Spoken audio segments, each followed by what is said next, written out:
नमस्कार, मैं हूं शिवानी पांडे और आप देख रहे हैं 4 PM। रुझानों में भाजपा को बहुमत दिलाने वाला गोदी मीडिया अचानक से भाग खड़ा हुआ है।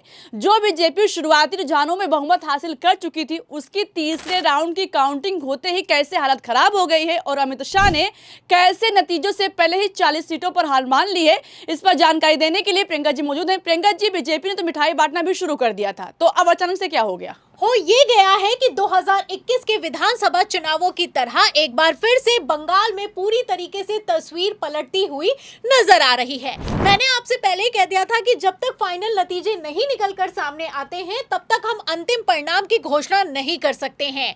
फिलहाल अब वही कुछ होता हुआ नजर आ रहा है। आपको बता दें शिवानी, पहले तो चुनाव आयोग के रुझानों में भारतीय जनता पार्टी को पूर्ण बहुमत मिलता हुआ दिखाई दिया, लेकिन अब ये तस्वीर पलटती हुई नजर आ रही है। गोदी मीडिया ने तक रुझानों में पलटी मार ली है और कैसे अब हालात हैं और क्या लेटेस्ट अपडेट निकलकर सामने आया है, इसके लिए न्यूज़ 24 के रुझानों की तस्वीर आप देख सकती हैं। इसमें साफ दिखाई दे रहा है कि बंगाल की 294 सीटों में से अब भारतीय जनता पार्टी पिछड़ती हुई नजर आ रही है। टीएमसी ने बढ़त बनाई है। टीएमसी को 114, भारतीय जनता पार्टी को 98, कांग्रेस को 2, लेफ्ट को 0 और अदर्स को अभी 0 मिल रहा है। तो ऐसे में आप देख सकती हैं कि अभी ऐसा बिल्कुल भी नहीं है कि रुझानों को असल नतीजों की तरह डिक्लेयर किया जा सकता है। अभी फिलहाल पूरी तरीके से तस्वीर साफ नहीं हुई है। जैसे ही तीसरे राउंड से काउंटिंग आगे बढ़ी है और ममता बनर्जी के इलाकों में ईवीएम खुलना शुरू हुई है, उसके बाद से रुझान कैसे पलटते हुए नजर आ रहे हैं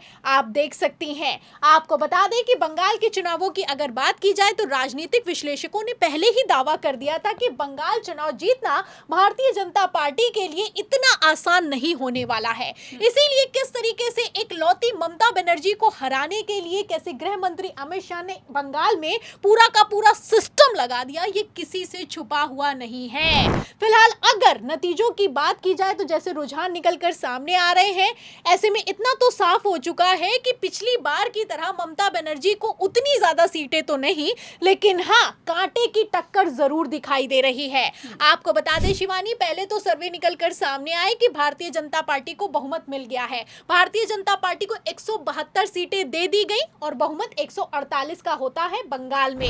फिलहाल अब यही तस्वीर पलट गई है। बीजेपी 98 पर आ गई है और टीएमसी 114 पर आ गई है। इन रुझानों से आप समझ सकती हैं कि अभी तक कोई डिक्लेयर पोजीशन निकलकर सामने नहीं आई है। वहीं अगर भवानीपुर की सीट की बात की जाए, जो ममता बनर्जी का मुकाबला जहां पर शुभेंदु अधिकारी से है, वहां पर मैं आपको बता दूं कि शुरुआती रुझानों में ममता बनर्जी लगातार पीछे दिखाई दी, लेकिन अब जब तीसरे राउंड की काउंटिंग पूरी हो चुकी है तो ममता बनर्जी ने शुभेंदु अधिकारी को पछाड़ दिया है। लेटेस्ट खबर निकलकर सामने आई है कि लगभग 8000 वोटों से ममता बनर्जी भवानीपुर की सीट पर आगे चल रही हैं। तो ऐसे में आप समझ सकती हैं कि तस्वीर कभी भी पलट सकती है। 2021 के विधानसभा चुनावों में भी यही हुआ कि गोदी मीडिया ने पहले तो भारतीय जनता पार्टी को बहुमत दे दिया, सरकार बना दी, लेकिन उसके बाद तस्वीर पलट गई, क्योंकि जब तक पूरी काउंटिंग नहीं हो जाती है, सारे राउंड की काउंटिंग पूरी नहीं हो जाती है, तब तक कोई कुछ नहीं कह सकता है। फिलहाल जैसी तस्वीरें हैं, ऐसी तस्वीरों में इतना तो साफ हो चुका है कि इस बार बंगाल चुनाव का जो रिजल्ट है वो ऐतिहासिक होने वाला है शिवानी, क्योंकि बंगाल चुनाव के जो नतीजे हैं वो उत्तर प्रदेश पर भी असर डालेंगे, क्योंकि उत्तर प्रदेश में भी विधानसभा चुनाव 2027 में होने वाले हैं। अगर पिछली बार के बंगाल के विधानसभा चुनावों की बात की जाए तो 2021 में आप देख सकती हैं कि 294 सीटों में से भारतीय जनता पार्टी महज 77 सीटों पर सिमट गई। वहीं टीएमसी को 215 सीटें मिली। यहां पर मैं आपको बता दूं कि दावे तो किए जा रहे थे जब रुझान निकलकर सामने आए कि भारतीय जनता पार्टी को 200 प्लस सीटें मिलने वाली हैं, लेकिन फिलहाल 2021 के फाइनल नतीजे आप देख सकती हैं। तो फाइनल नतीजों की अगर बात की जाए तो कुछ ही घंटों में तस्वीर पूरी तरीके से साफ हो जाएगी। कहीं पर भारतीय जनता पार्टी को आगे दिखाया जा रहा है, कहीं पर टीएमसी को आगे दिखाया जा रहा है और कहीं पर कांटे की टक्कर बताई जा रही है।